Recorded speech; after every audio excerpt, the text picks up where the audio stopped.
Welcome to the Freddie Kissoon Show. Bring it! Let me ask you this question.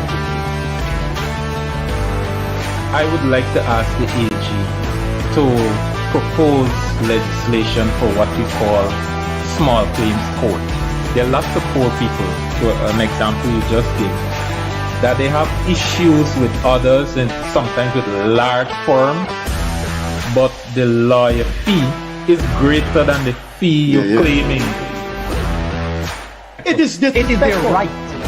Yes. A right, the right that someone has. All our rights exist in context. What is the context of second medical opinion? Because you disrespected the process. No. Jesus, this is common sense, man.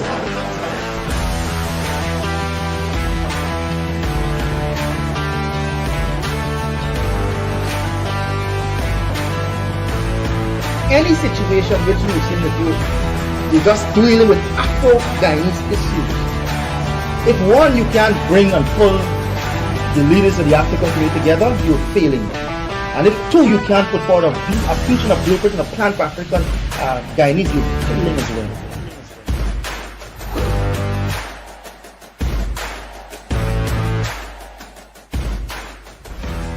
Pleasant Friday evening to you. We're coming from the home of Mrs. Madhoo Nascimento. No one knew Guyanese icon Ron Robinson more than Madhoo. And tonight, she gives a short biography of one of the most beloved sons of Guyana. I don't think anyone had a bad word to say about Ron Robinson. It happens like that. Some people are born in a country, they contribute so much in non-controversial ways, and people get to like them. I don't think anyone ever had a bad word to say about Ron Robinson, and that's because Ron Robinson never rubbed anyone the wrong way. So this evening, the person who knew him best on planet Earth will spend the next hour telling us about a man who has contributed 60 years now. 2/3 of the population weren't born. 60 years to theater, to radio, to broadcasting. And by theater, we don't only mean acting. He was also a director par excellence. But without a doubt, Ron Robinson is one of the finest actors that the Caribbean produce. I think he'll be sadly missed in theater in Guyana. I now hand over to Madhoo, who will paint a portrait of Ronald Robinson, in which we all call him Ron. Jem, let's hear about the life and times of Ron Robinson. Well, thank you, Freddie. I will try as best as possible to capture his life to the audience and what I knew of him. But one of the outstanding things about Ron is he was a great talker. Ron talked nonstop. In any circle he was at, he would always be talking. There's a word for that, loquacious. Loquacious, yes, he was very loquacious. But I'll tell you an incident that happened that Ron had to shut up. He couldn't say anything. We were in St. Lucia in 1983, and we were attending a theater information exchange meeting. And Derek Walcott was there. We had all the top names of the Caribbean. The great Derek Walcott, Nobel Prize winner. I'm telling you, we had dinner with him at the table, sitting under the golden apple tree in St. Lucia. You know, the place called Rosalie, where they cut off the street, close the street I was off. in Grenada at the same time. Right. And they close off the street every Friday and Saturday night, and they have a big soiree, you know, and they have all these little cottages. It's so beautiful. I always wish Guyana would do something like that. You still have that, I guess? I think it's still going on. Yeah, Guyana should have that. It reminds me of They have- Baxell Street in Barbados. Yeah. Well, yeah, many of the places Caribbean have that. So we were all there. Derek Walcott was there. In fact, he was going to give us a painting to raffle to raise money to create a Caribbean theater company then. And Derek was there. Paul Keynes Douglas was there. Ron was there. I was there. You had some notable names from Dominica and all of that. Alvin Bullis. Who's who in theater Yeah. and in the arts in the Caribbean. Caribbean? But let me tell you, Ron had to be quiet. What? So if ever you see him at the table, that was one time he had to be quiet because Derek took over the whole conversation. He dominated. He met his match. Yeah, And then there was Paul Keynes too. Oh, who talks yes. non-stop. Oh, So, and it brings me back to what I remember a few days ago. He said to me once that he was a slow talker or a late talker in his life. He was, I don't know how old when he started talking, and his parents got very worried. They thought that, oh my God, this guy is not going to speak, he's going to be dumb. But he certainly did make up for it in his later life once he was able to find his voice. he went 100 degrees opposite. Yeah. But Jem, the first question should be, is how did you meet I Ronald was Robinson? doing a play. Francis Faria was doing a play for 1978 May. It's a play he had done in 1976 called Journey to Freedom. And we had actually staged it for independence at the multilateral school in Mandela. And then in 1978, Francis decided to repeat it. And he decided to take it to the Theatre Guild then. So that's when I was performing on stage. And I met him. I was about 25 then, 24, 25. And I was playing a very young girl on the stage. And I remember walking across the stage and to Hossoani Rat. And in fact, I met the guy. One of the most famous, for our viewers, Yeah. one of the most famous Hindi songs And I met that I the grew guy up with. who played it from the Rhythmaires. I met him a couple of years ago, and he actually dedicated the song to me on stage, the piece of music. Anyway, so that's when I met him, and then I joined the Theatre Guild. I became a member of the Theatre Guild workshop after that, because usually when outside groups come and perform at the Theatre Guild, you would find the members would always encourage you to become members of the Theatre Guild, which is a good thing. So that's when I became a member, and that's when we met. And then a few years later, about 3 years later, we started the theatre company. It was a time when people were leaving Guyana in droves. And things were tough. You know, you couldn't really survive well on one job unless you were very senior.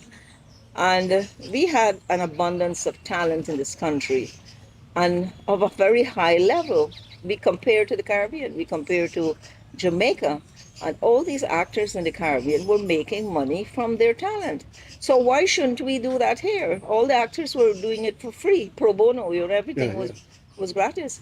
So we decided to form the theatre company and formalize contracts. We actually had Hughes, Fields and so we drew up the contract with Clarence Hughes and contracted actors, and we launched the theatre company with the first Link show.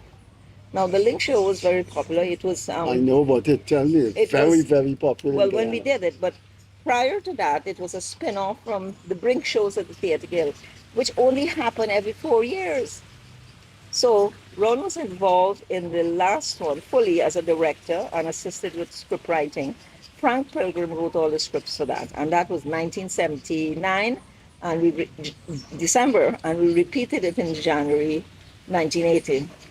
So after that, this is when we were in this rows of discussing forming this company.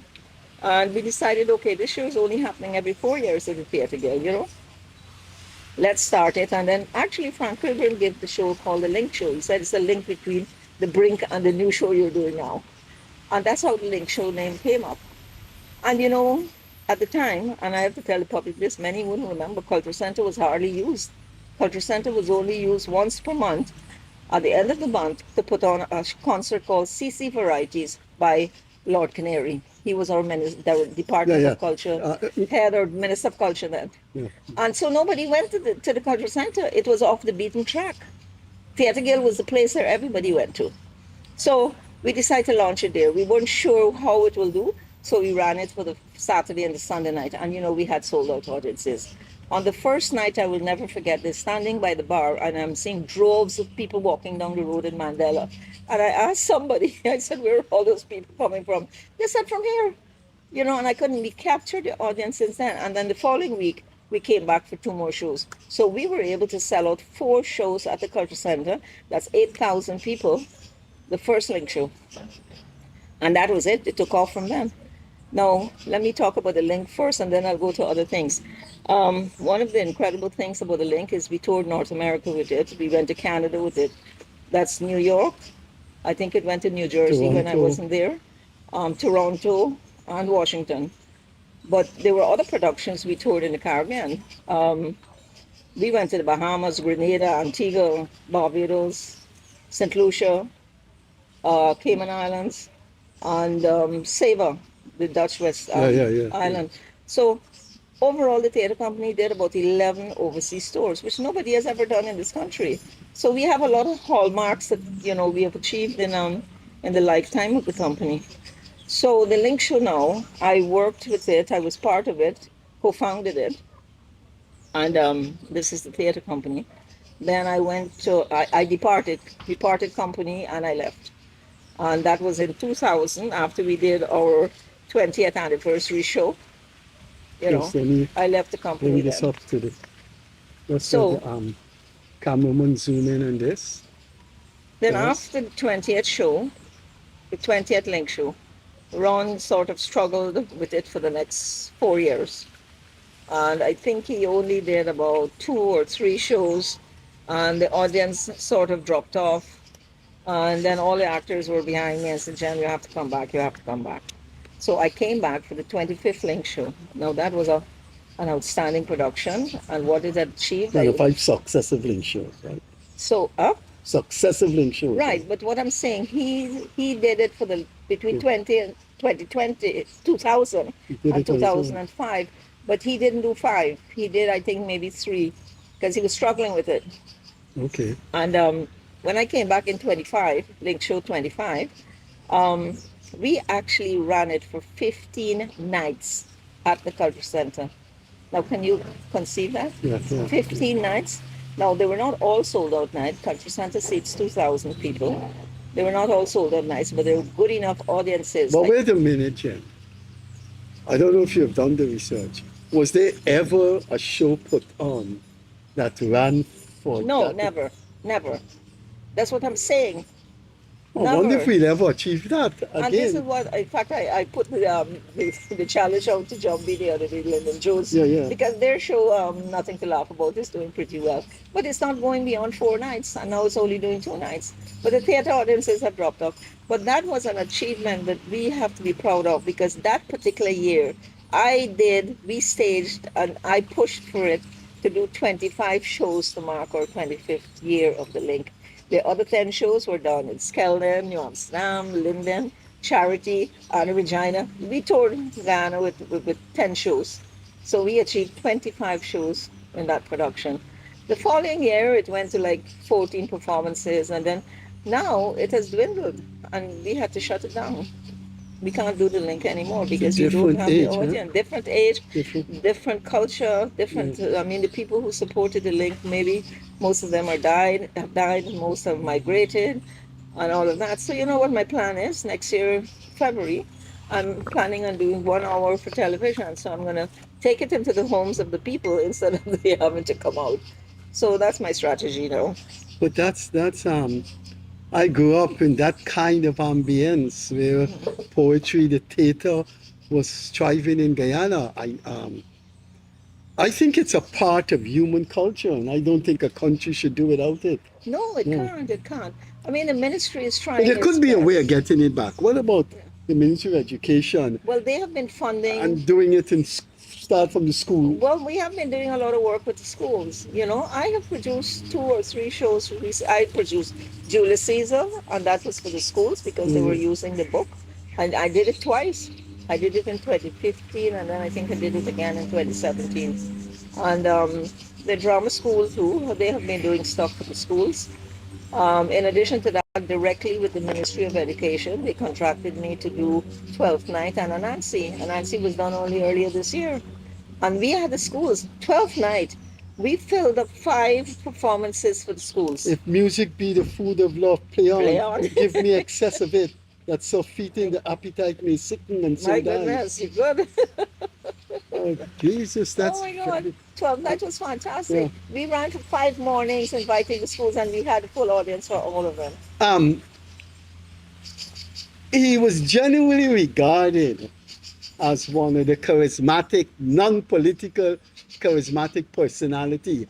Very likable, very good looking, and an amiable guy. Did you see that personality wherever he went? Of course, he was all, when you're with him, everyone is waving to him. Everyone. Your first impression is like the whole of Guyana knows this guy. You know, because I suppose that comes from being on radio. But the whole of Guyana knew him from the late 60s and early 70s. Yeah, You well. just get up to go to work And you're or hearing get it. up to go to school, and there is Ron Robinson playing Fausto Papetti I know. and playing the He had a Beatles. way. He had a way of teaching you to appreciate music. He certainly taught he me would to play the appreciate cups music. back, and he would pick the spot and tell you, listen to this, listen to this, listen to. And there is the Drifters did do a tune called something canned, and they say canned, the C-A-N-D, they pronounce it instead of can't.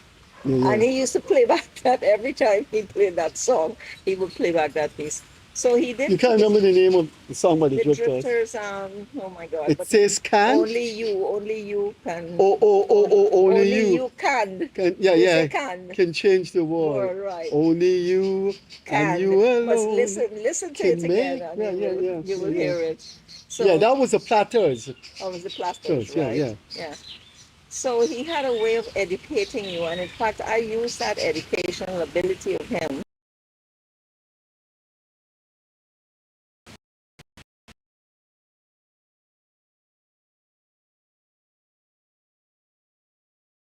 And when I did the sitcom, Days Like These, I used him as the elder grandfather in the sitcom. And people have made comments about it, that they like the way how he talked about this and he brought up this. You know, those were all scripted and him to be son in some. By verse Alpadu. But he's not a versatile actor. Michael Caine, I think, is unique in any form of cinema, whether it's Bollywood, Hollywood. But I don't think Michael Caine is as versatile as many other actors. Amitabh Bachchan of Bollywood, to my mind, comes close to being the ultimate versatile actor. And Ron, that is one thing with Ron. Ron could have straddled a Tennessee Williams play. Oh yeah. And then he could be a comedian like in The Odd Couple. Right. I mean, the guy was He was just fantastic. he had the range. He had the range from comedy to Yeah. to drama. And his last performance, and funny enough, it's called Last of the Red Man, Yeah, I know that he that, yeah. excelled in. And in Yeah. fact, Kit has always said that if we were giving out Academy Awards in this country, he would certainly be in the running for it. He was very impressed with his performance. And it was a wonderful, wonderful performance. And when we talked about him doing it, I had done that play before in 2007 with Michael Juggs. Michael Juggs wrote it, he directed it, and acted it. And we did it. It's in the- autobiographical, Yes, right? and we did it in the ballet room of the Carol Lodge. Yeah, and Community Street. And then it went on tour. We took it to St. Lucia, Barbados, Trinidad, and then Mike on his own took it to Canada and Cayman Islands. So and you know that play had won, it was the first play that won the Guyana Prize in 1992. And nobody had ever produced it, you know, we produced it, yes, when Michael wanted to. So when the ministry put out the challenge to producers to start producing plays that have won the Guyana Prize, I took the opportunity. I said, look, I staged this play 18 years ago. It's time that I revive it.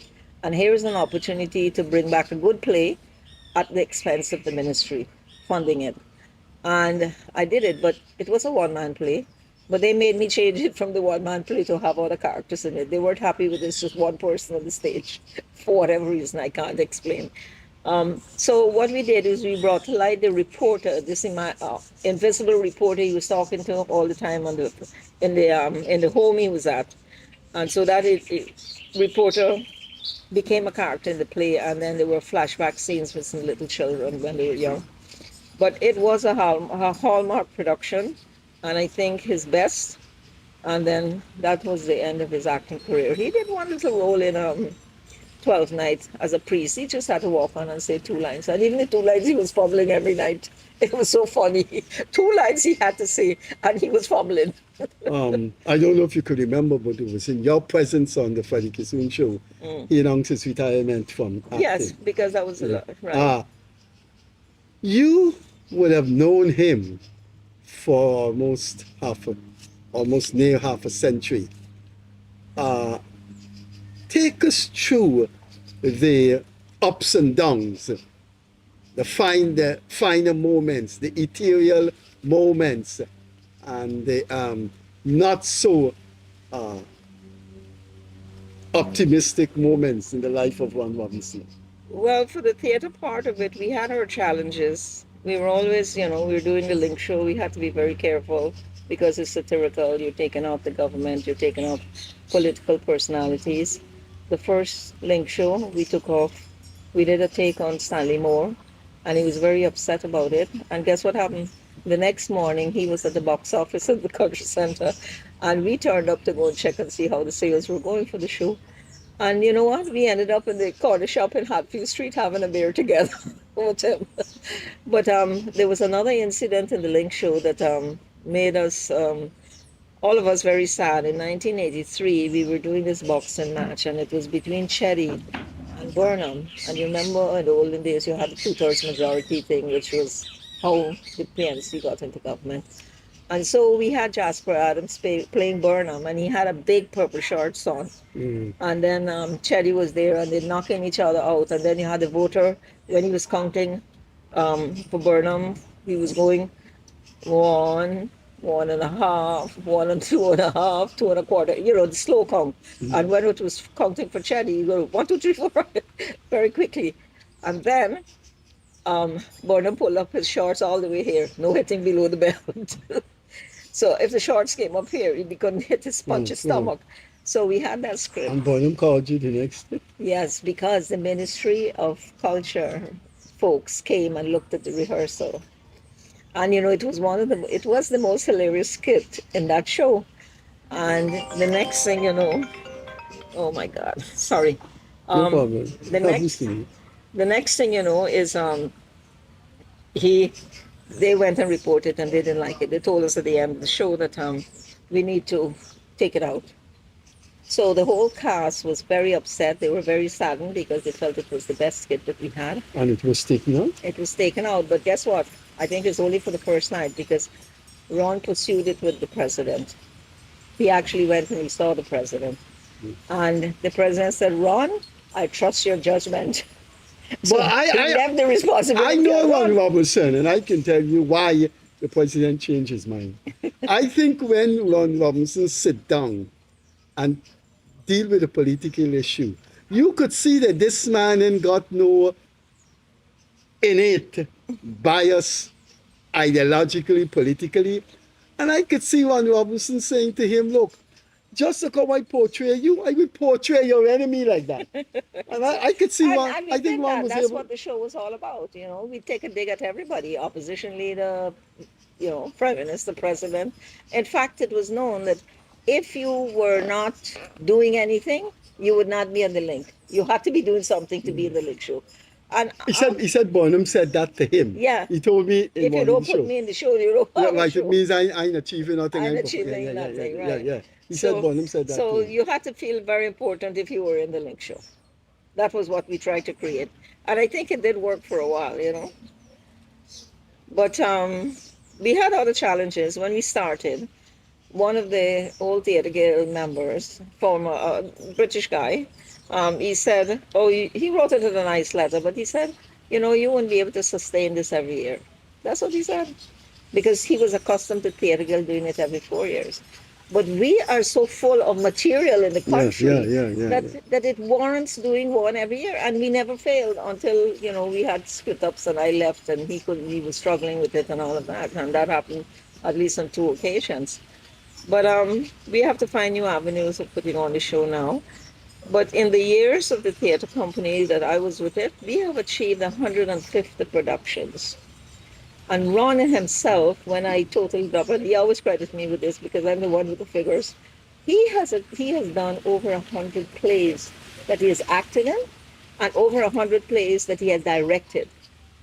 200 items. And I said it the other day when we did the memory thing for him, the appreciation thing at the Theatre Guild. I said he should be in the Guinness Book of Record because I went on the Guinness Book of Record. I couldn't find anybody with that kind of record. And only Alec Aigburn had done like 80 plays or something like that. So he has a record. And I mean, I just guesstimated from what I know because when the years I wasn't with him, he did a lot more work. He did other work for other people. The theatre company didn't do much work after I left. and eventually it folded up. And then he formed another company called Primetime Productions. I know about that. Jim, leaving out the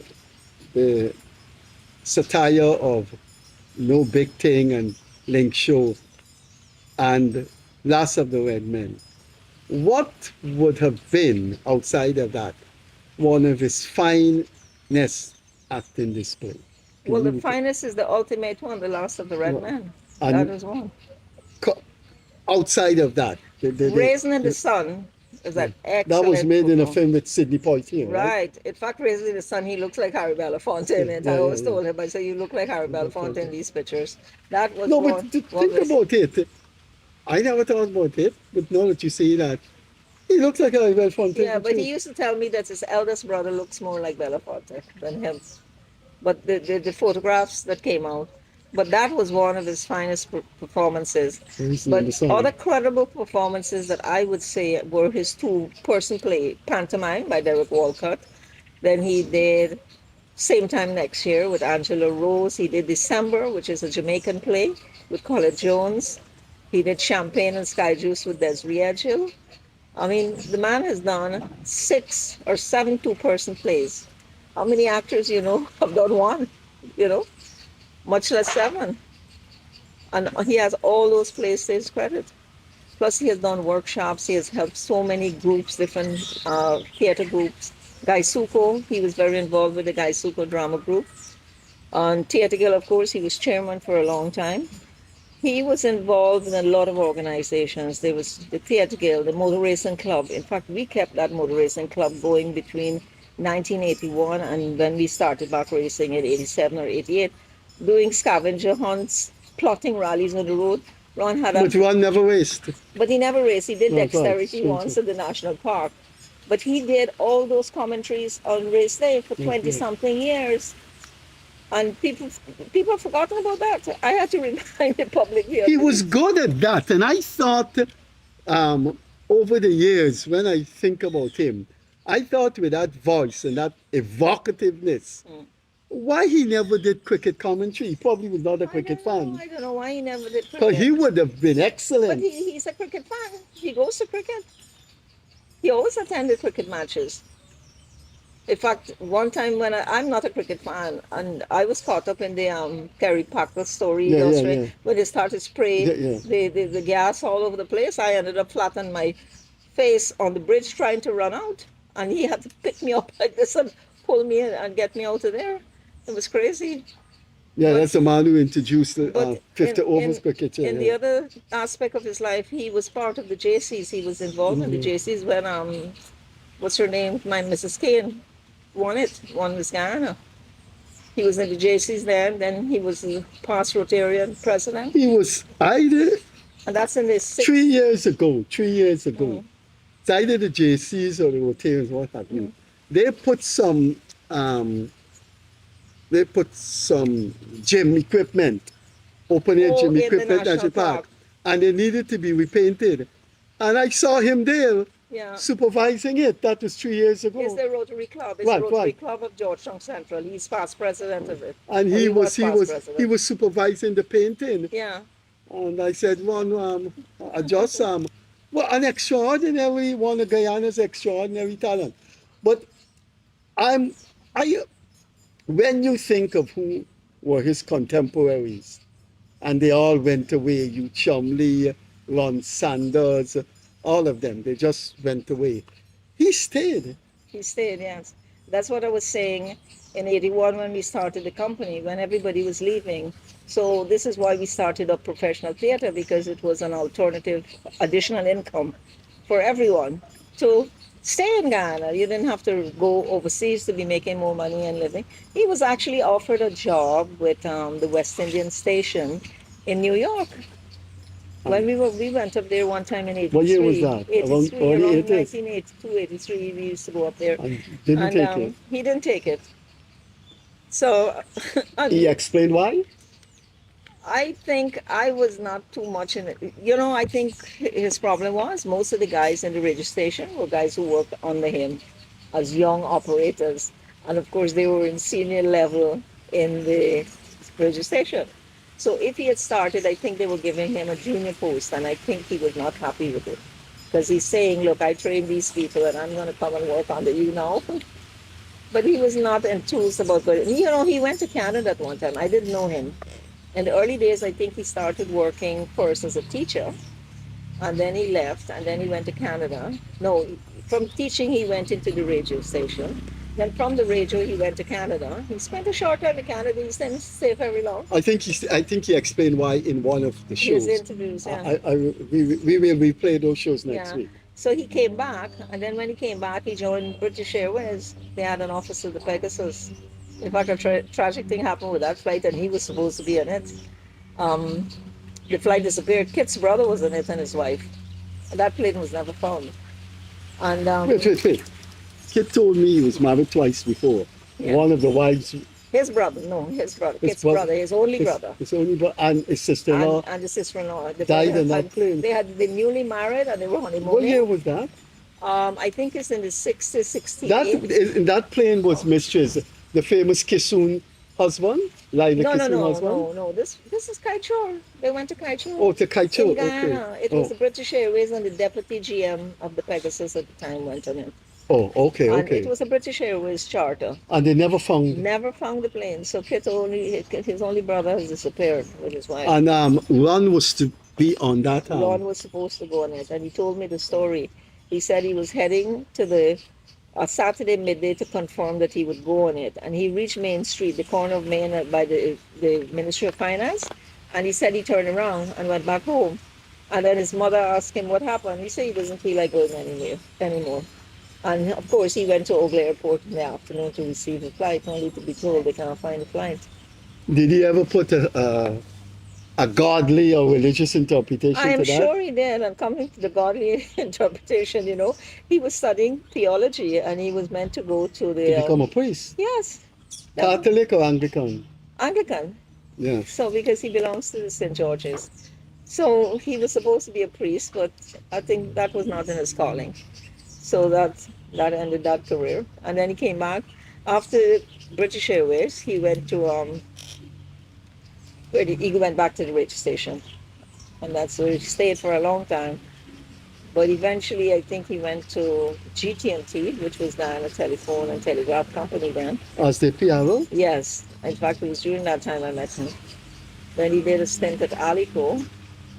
And Lived the rich life. yeah, the full life. he went on. And then eventually, of course, when we started theatre company, and then we started primetime advertising in Church Street. But all in all, he was, he has donated over 100 pints of blood. I mean, some people haven't given 1 pint of blood, much less giving over 100 pints of blood. But I apologize. I haven't given any. I gave one, and that's it. But it just goes to show the kind of human being he was and how helpful he was. And he would drop his work and do anything to help anyone if they needed help. I never forget when we had primetime advertising, and Bibi Narayan had her issues with her kidney. I remember she had that era. And Ron wasn't doing any work. All he was doing was looking after Bibi's interests all day. And I was going mad because work was piling up, clients complaining. But that's him. He just put people before anything else. That was his nature. How many siblings he had? He has 2 children. He has a daughter and a son. He has quite a few grandchildren and great-grand. I think he got about 5 or What 6. about his siblings, his brothers, He sisters? has 3 brothers. One is in New Amsterdam.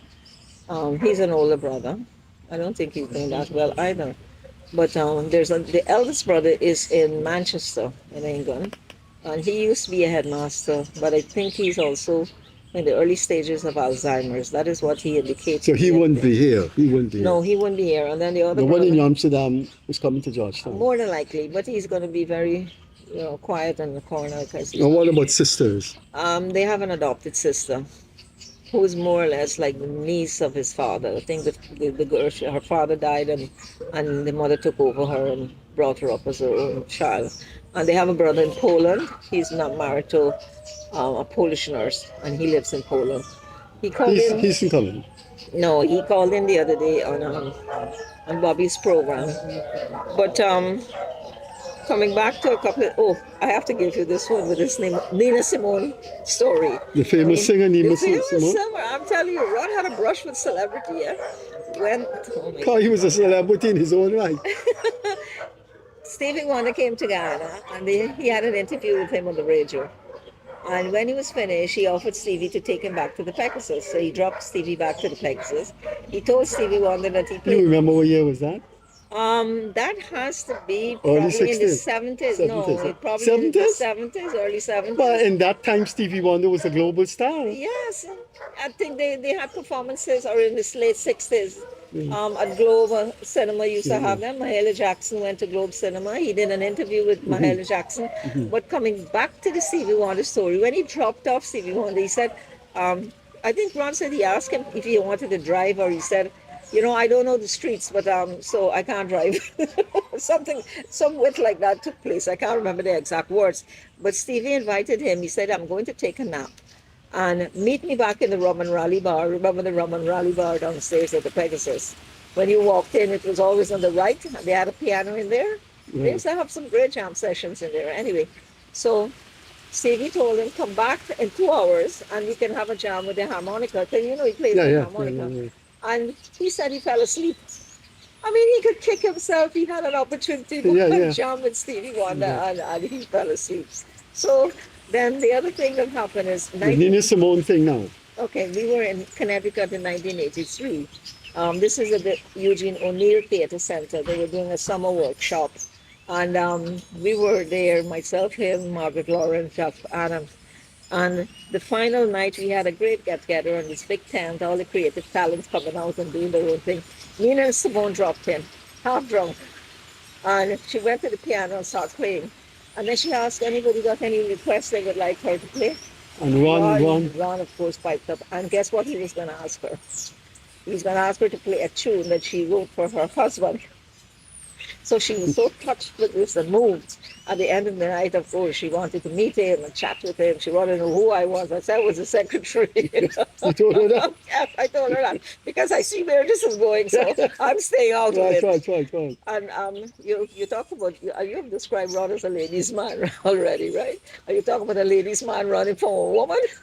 He did that. He ran from Nina Simone, guess what happened? a global superstar. I am telling you. She wanted to Guyana. She wanted, same time, they had this story about, what's the name, the South African singer, and Miriam Makeba, Forms and all of that. So she got wind of it. So she said she wanted to come and see Forms. And then she said, so they chatted in the night. And then when we were going back to the hotel, I started teasing him. I said, the lady has a crush for you. He said, no, nothing like that at all. So I said, okay. So next morning we going to breakfast. We faced Margaret coming out of the canteen.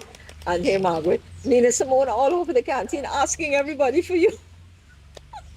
Ron took a right about turn and went back to his room. He didn't go to the canteen.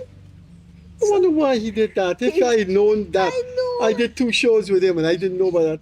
And when I see him alone, I would have asked him why he didn't have a fling with Nina Simone. Well, I think he lied. I think he lied to you. No, and Margaret.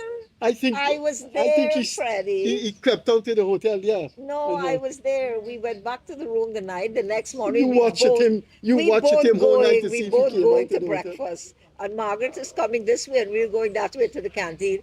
And she said, boy, Nina Simone all over the canteen asking everybody for you. He said, what? I said, you see, I told you the lady got her eyes on you, and he made her right about turn. I headed back to the room. This is serious. I mean, I was there and I witnessed it, so I'm not speaking out of turn. Did you see him in Eugene O'Neill's Long Day's Journey Okay, tonight? he didn't do that. And I tell you, one other actor who can rival him for performing is Claremont Tate. Those are some of the greatest actors we've produced. But Claremont would not have been as versatile as Ron. But I anyway, don't think the lighter roles. No, Claremont Tate, to me, was too stiff to do light roles. But he did Long Day's Journey, and that was a very long play. I'm telling you, it was about over 3 hours, and we had to cut it off. Ron had to edit it down. Other than that, we would have to run it for 2 nights. You know, talking about that theatre guild, in those days, we used to run plays for 17 nights. And if they were good and they sold out every night, we would go for another 4 nights after that. Ron never did any Tennessee Williams play. Yes. What are Which they? one? Streetcar Named Desire. Yeah. And Ron acted in that. Yes. I Father would, Gardner directed yeah, yeah. that. I saw that. I did. I was the not jazz, a- the Catholic priest for the garden. Yeah, that was in the early 70s. What, 74? So I was not a member of the guild. That's then. one of Tennessee Williams' better plays. Yes. Much better plays. A View Perhaps from the Bridge was also, who's the Arthur Miller wrote The View from the Bridge on Tennessee Williams. I saw both of those plays as a member of the audience because I was not involved with the theatre guild. I know he did. He did a play that Elizabeth Taylor starred in, The Only Game in Town. I know he did that, and that is why I would say, from looking at Ron Robinson over the years, I don't want to take anything away from Claremont Tate, but now Ron Robinson was a much No, Ron was more had versatile. far more reach. Had far more reach. He's more versatile. Uh, Much more versatile. what about the social life of Ron Robinson? Have you ever seen him get angry with people? Oh, yes. Have you ever seen him He- make political remarks? No, he has. He's a human being. He has gotten into arguments. Yeah. He has gotten into Mandela wife said one time he was enraged. Yeah. Yeah. He was. I can't remember specifics, but I know from time to time you will be talking, and he loves to have these. He goes to these little watering holes all over Georgetown and meet up with people, and he forms good friends with them and all that. But there would always be heavy political discussions, or maybe discussion on computer. I remember once when you had the bow and arrow or the Pegasus, and computer was now coming in, being introduced into Guyana. And I remember him and Max McKay having an argument over computer, the difference between what is a Mac or what is an Apple in those days. We didn't know much about the two either, but the two of them had a very heated argument by the bar in the bow and arrow. And that would have been what, in the late 70s. I did a newspaper interview with him. We sat down at DCC bar. He drank while I'm a non-drinker. And he told me one of his favorite songs is a Willie Nelson hit, You Were Always on My Mind. What were his favorite songs? That is a nice song by Willie Nelson that I like. I think there was one song that came out the other day that on the other discussion, day? Enya. That we were By talking- Enya, the Irish singer? Yes. And I'll tell you how we discovered Enya. We went to see a show at the Cultural Center, a dance company show. And they were doing, what was it, River or something like that, one of the songs. But we didn't know it, and he didn't know it either. And we were so taken with this music that we asked the girl, the dance instructor, the choreographer, afterwards, I said, what was that music you were playing? She was hesitant. She didn't want to tell us, as if it's some top secret. Anyway, she eventually told us, and he found the singer and started playing Enya on radio. So there is an Enya that is his favorite, but not the one that was in the show. So in fact, we have that on tape that we're going to play at one of the sections in the funeral. But if we I don't know how much more time we have, but Let I'll me just see, tell you about the end. Oh, we have 18 minutes more. The end of his coming down to the end of his life. Right? We had a group called the RR Support Group. But prior to that, whenever I made things, and I know these are the things he likes, and so I would send it to him. But he was going through a very hard time. He didn't have a maid, and so we sorted out, and we got him a maid eventually. But his life at home was not very easy. It was a very difficult one. And we found that he needed a 24/7 care. Somebody had to be with him at all times. But at the same time, we found people to bring in, and he didn't want them. He was very protective of his privacy, and he felt he could manage. But things were happening to him that were not comfortable, And That's sad to hear from man it's who very gave sad, so yes. much. But dear Madhoo, I don't think any government or any party in Guyana would have refused to help or would have refused to Well, facilitate When we were doing Ron the show, Robinson. He was just too well liked. The government did come in at the end, but it came in too late. When we were doing the show in July, I told the girl who was producing it, I said, don't be surprised if Ron isn't here for this event. So we may be able to get him out of the country before that. But he had an heart issue, and I personally was very scared about him going in, how many thousand feet in the air, and you have a heart problem, you know. But the operation, we were told that he needed for it could have been done, could not have been done, and then we were told it could have been done. Then we were told the cost for it. And then, so I encouraged the daughter to write the president and ask for some assistance. And we only got the response about a week and a half ago. And he that died they were before. helping. But I think CHI, Caribbean Heart well, Institute, he could has do been that. going, he had 2 operations there already for No, his heart. we could do that. Balwanson can do But that. it was a different operation. He was only functioning on 27% intake of oxygen into his heart for the last 6 months. So his breathing problem was an issue. And then he was diabetic. I didn't realize he was on the low end, diabetic 1, where your blood sugar goes low. And I think that is what took him down. But wasn't he being monitored? I don't know, whenever I keep asking him, he said his sugar is at this level. It always sounded very good. So I don't know. And he was seeing doctors all the time. So and plus he was losing weight. He lost tremendous, up to 2 weeks ago, they were going to the tailor to take his shorts and his pants. I haven't seen him since he painted Well, those things since- in National Park. No, we saw him when we did a program in 2023. Oh, yes, of Right. course. No, No. man, he didn't. He wasn't emaciated when He we had did the lost program. weight then. Since then, he had lost He some looked weight. like that one Robinson I knew from the You think so? 90s, yeah. But he was, I think he had started losing I mean, you weight could since see then. the aging process like But- all of us, but But he had an accident on the Heroes Highway, and he had an impact, and there was a slight crack to his chest. And I think that started the whole demise of him losing weight. But then somebody said, maybe, do we know that whether he had cancer? Nobody knew. Because he never did any tests. But no. If he was a patient of Dr. Carpin, you have to go through a number of tests. yeah. A heart specialist send you for those tests. Well, he had to do CT scan and he had to do angiogram at the Georgia Hospital, which is connected to the CHI. Yeah. And then Yeah, after the Johnson that, Hospital pays they were for going to it. determine whether he can do the operation. The operation was going to be a risk, actually. They did tell the family that, you have to be prepared. He may come out of it, he may not come out of it. So that was a risk. You have any idea what the operation entailed? It was something with a valve. I think Okay. they were going to blow the valve or Widen the valve. widen the valve to accommodate more oxygen. Because remember, he was only on 27% oxygen. Yeah.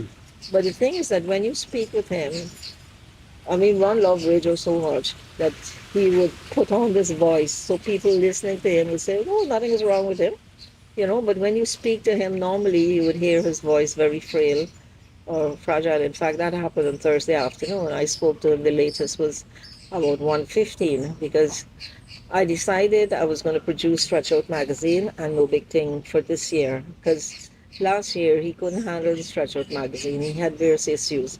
So he only did the No Big Thing. And I said, okay, to him in September, I said, I'm going to go and produce it. He said, okay. So we were going through sponsors and all of that. And he was supposed to call some sponsors on a Thursday. He wasn't feeling well in the morning. I said, okay, when you recover later in the day, we'll talk. And then I called him back about 12 o'clock. And he was okay then. I said, okay, relax for an hour or so. And then you can call up a couple of the clients. If they don't say yes, well, forget about them. But then I called him back half an hour later, and the girl who's the housekeeper answered the phone. He was probably in the bathroom or somewhere. I said, tell Ron not to call anybody. I have all the sponsors on board.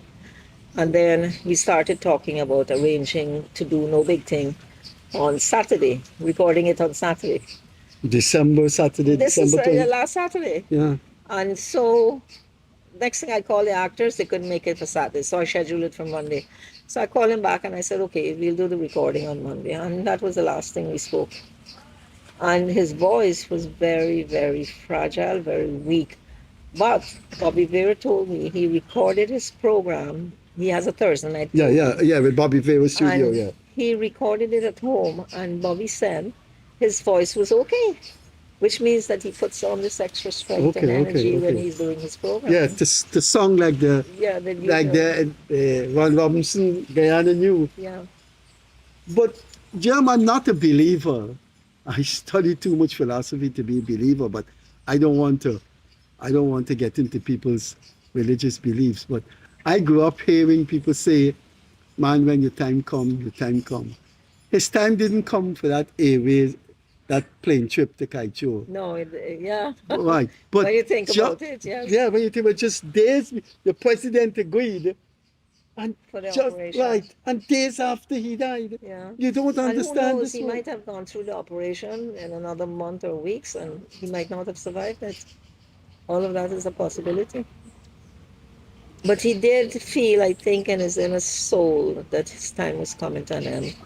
I haven't got the full details, but he mentioned to somebody about, I don't know, I'm trying to gauge the time and I haven't got the answers yet. Recently, he told the person, he was sitting down waiting for his son to come and pick him up, and he said, you know, my time has come. We wouldn't understand that because we're not in that position. But Right. I understand when people get older, they experience things that probably we in good health don't. I don't think he was revealing to us what was happening with him fully. I think he was keeping a lot of it back from his daughter so that she wouldn't worry too much. And he went and bought his own urn. He had the urn in the bedroom. So he knew his time was coming. And I think, and as I told you, we have this support group that we had formed. So we'll be checking on him, calling him, and all of that. And none of us, he didn't give any of us an indication that, except for that Thursday when I spoke with him, and his voice was very low. And in fact, I told Kit afterwards, I said, Ron sounded very, very low. His voice was very fragile. And then I got busy for the rest of the day and the evening, so I didn't get to call him and ask him anything. And then in the morning, well, his son works for us as a driver. And the son was taking Kit's grandson back to the airport at about 2:30. He left home to get here for 3 o'clock. And when he got it, went into the room and probably told his father he was going to the airport. And the father wanted a cream soda. No, he shouldn't be drinking a cream soda, but I sense what Yeah, happened. that has sugar. But his blood sugar was probably very low because the day before, the Thursday, he was excreting a lot. And he probably was dehydrated at the same time. But none of them had a sense to say, okay, give him some sugar water or anything, or if there was a sweet in the house. All these things happen. Jim, the president has a positive position on Ron Robinson. The people who are in charge with naming things after famous Guyanese will be the city council and the Ministry of Public Works, the government. I think because of how his death caught us and the outpouring of eulogies, we are going to have something named after him. You have any idea? Any suggestion? Well, the street names would be the ready thing. I had written a letter to the newspaper and I sent it to the president and the Minister of Culture that all those roundabouts they're building, you could do busts around them of famous Guyanese artistic people, sculptures, musicians, actors, whatever, because you have all that space and you could honor him in that way or persons in that way. I mean, this started since Dave Martins died. The president or somebody told me that they were going to name the National Steel Band after Dave. Now, I didn't think that was appropriate because Dave didn't play the steel band. I thought the music school could have been named after him. But, the music school shifted from Hatfield Street, then it went to Carifest Avenue. Now that is all demolished to put the Qatari Hotel there. So nothing has been done for Dave so far. But, we could start with the streets. And I spoke with the mayor the other day. I said, form a committee, let's look at it and see what are the streets we can remove the names from, because you've got 4th, 2nd, 3rd Street Albertown, you've got 4th, 2nd, 5th Street Albertown. Jim, Diamond. I mean, you it's a won't waste. believe it. how you could have First Street Commons Lodge, Second Street Commons Lodge, Third Street, and there were people who lived in Commons Lodge who made Exactly. contributions. Well, you see what that guy did, Carrington? Carrington went and did his own signboard and put it up all the way on Campbell Well, I Avenue. don't know. I thought that was official, but you have a man named Kellerwan Lal, who was very close to Mrs. Jadon, became a big one in the government, lived in Commons Lodge for so long. There's 6 streets. What about Kellerwan Lal Street? But nothing is I being mean, done, and I don't know, maybe I- we have to put some pressure. Who cares about North Road and South Road? Exactly. Jem, you know what the colonials did? The colonials named. Exactly. You know when After their people, you know you Carmichael, Forshaw no, Street, but all more those- than that, you traveling up the East Bank, the West Coast, you see Catherine's Loosed. lost. Right. Catherine's lost. Lost is Dutch loosed meaning. It's not lost in the In grammatical fact, sense. that's a different story altogether. It's interesting how the villages are named. Yeah, but they you know. named the thing after Catherine. Yeah. Some overseer's And daughter. Rebecca's lost, and Right. somebody Mariah's something. right. Oh, Mariah's Mariah's pleasure. Lodge, Mariah's Pleasure in Beckenham. Yeah. Now, they came here, colonize us, brutalize us, obfuscated our culture, Yeah. and implanted in. I mean, what is North Road? So, you know, Mr. Hoyt lived as a president in North Road. Exactly, and he never Who moved cared out. North Road, South Road? Times have evolved. When they call it North Road and South Road, Georgia was probably a little hammer. Yeah, I share your view in all of this. I really share your view, and I really hope something could be done.